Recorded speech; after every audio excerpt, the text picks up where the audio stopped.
একজন অলরাউন্ডার হিসেবে ব্যাটিং অর্ডারের মাঝখানেই থাকা তার স্থান।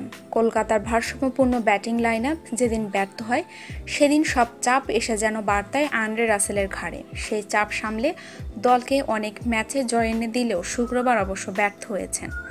রয়্যাল চ্যালেঞ্জার্স বেঙ্গালুরুর বিপক্ষে ম্যাচে রয়্যাল যখন ব্যাট করতে নেমেছেন 214 রান তাড়া করতে নাম থাকা কলকাতা নাইট রাইডার্সের তখনও প্রয়োজন ওভার প্রতি প্রায় 16.5 রান।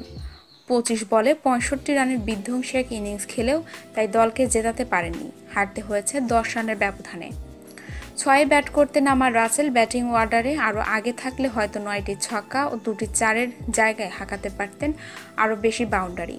এই বিষয়টি অনুধাবন করতে পারছেন রাসেল নিজেও। তাই কোহলির শতক হাঁকানো ম্যাচে বেঙ্গালুরু জয়ের পর সংবাদ মাধ্যমের সাথে আলাপকালে জানালেন দলের প্রয়োজনে 4 নম্বরে ব্যাট করতে রাজি আছেন তিনি।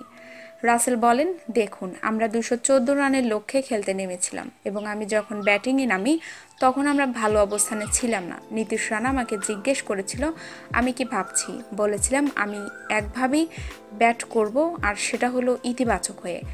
রাসেল মনে করেন বড় স্কোর তাড়া করার ম্যাচে আগে ব্যাট হাতে নামতে পারলে তিনি আরও বেশি অবদান রাখতে পারবেন।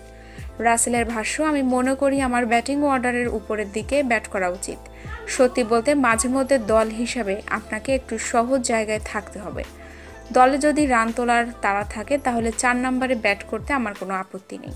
6 নম্বর পজিশনে ব্যাট হাতে নেমেই যা তাণ্ডব চালান রাসেল, 4-এ নামলে হয়তো বোলারদের পিটিয়ে ছাতু বানিয়ে ছাড়বেন। আইপিএলের ক্রিজ কাঁপানো বোলারদের হয়তো ভয় পাওয়া শুরু হয়ে গেছে।